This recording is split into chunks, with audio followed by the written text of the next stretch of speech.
Hey, Donny here. How's it going? Hope everyone had a good weekend. It's Monday. Just wanted to talk about a batch of saws we got in last week. They're all 555s. They're run 24-inch bars on them in a truss building manufacturing place, building wooden trusses for your roofs and build stuff for buildings and whatnot. And some of these big companies in these yards, they get new guys in and out of there all the time. They don't know how to run saws very well or even mix gas. And that's what happened. 3 saws, pretty much all brand new. One was like hardly any hours on it. All got straight gassed and wrecked the top ends. All the bottom ends survived, but I'm just going to tell you something what else happened with them. So right away, because they're the auto tunes, we downloaded the numbers on them and see how many hours are on them and whatnot, and the fuel values settings that were going on with it. I do that on every newer, not new, but older auto tunes that come in for service or for rebuild, and we always do the check on them and master reset them in case the factory has change some perimeters in the fuel values, and then it's all up to update. Ignition matches the carburetor matches the auto tune. It's all got to work together. Another big thing is checking, obviously checking compression, but these were straight gas, they didn't have any. So we put all new cylinder pistons on them. It was around a $1,500 bill, but it was about a third of the price of the saw for each of them to do it. The cylinder kits aren't that bad a price up here for those saws. They're $299 versus some cylinder kits for some Huskies now are up into the $400 range. So it wasn't that bad, but still, it's cost the company some money. So I suggested to them they need to buy the cans of pre-mixed gas in a lot of these places. You can buy the husqvarna 50-to-1 premixed gas, and I forget what the octane is. It's about 92 maybe, it's 94. Correct me if I'm wrong, but it's good stuff, and it lasts a long time too.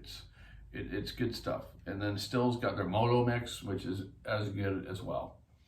So these companies, or even yourself, homeowners, if you're only using a 2-stroke now and then, I'd be buying that gas. It stays good for like a couple of years, even when it's opened or when it's closed. It's good for a few years. Obviously, you still don't want to wait that long, but it just stays fresh, and it won't gum up your carburetors like the cheap pump gas does with the ethanol in it. Anywhere from about 90 octane down now seems to have a lot of ethanol in it. So when we put the sauce back together, I said to Simon, my coworker Sam, I said we should pressurize them anyways, just because you just never know. And these newer 500 series small Huskies have been quite known for seal leakages and bearing problems on the side bearings, especially the PTO side.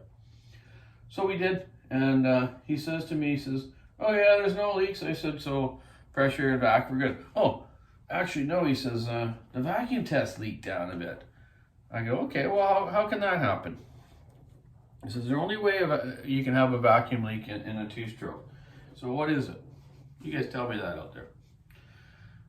So the pressure, 10 pounds PSI did, was fine. So you obviously don't have any seals leaking outwards. You don't have any gaskets leaking, no cracked cylinder.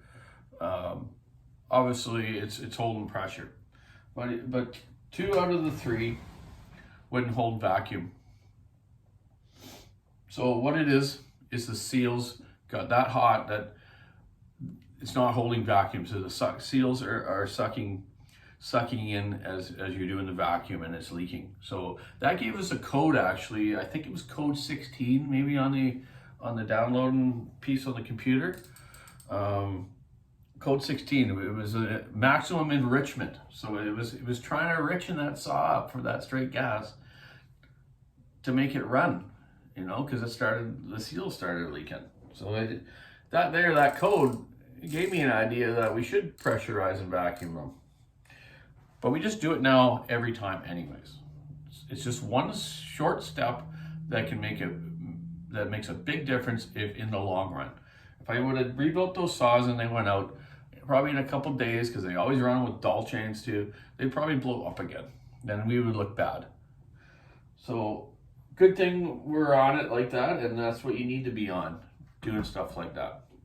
So any saw, if you do, the older saws were different. They had the seals in the crankcase separate from the bearing. These days now, this is a 572 crank. I don't have the bearings on it, but the bearings have the seal built into the inner and the outer race of the bearing. I don't like them.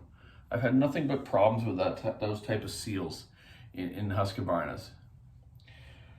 So they've improved that already. There was a new bearing, a new seal. Now they on the ignition side, they have a protector over the seal. So I think that's just so stuff doesn't jam in there and wreck that seal.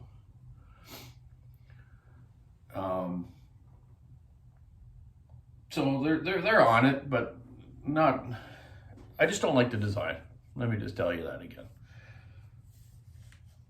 So back to the whole thing with that is, yeah, do the air vacuum checks, definitely, man, and then that'll save you down the road in the long run.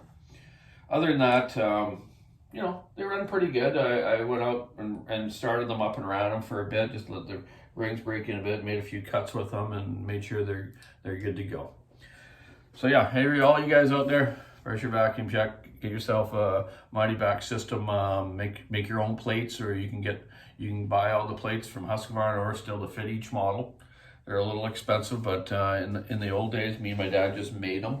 We made one a gauge to go, you know, into the spark plug hole to air pump it through there, or some of them we did it through the intake. Then you just use a piece of rubber tire tube to put between the exhaust and the exhaust flange of the port to stop that from leaking there too. And you got to watch your compression releases too when you do a pressure vacuum test. It's a good idea. If it is leaking around that compression release, you're sucking air there too. So take one of the plugs that like eliminates the compression release and put that in when you're checking it. If not, replace the compression release, obviously, eh? So yeah, that was it for now for that. Have a great day. Keep your saw on the wood, stick in the ice, rub on the road. Check out the Walker Saw Shop online.store. Have a great day. Have a great week.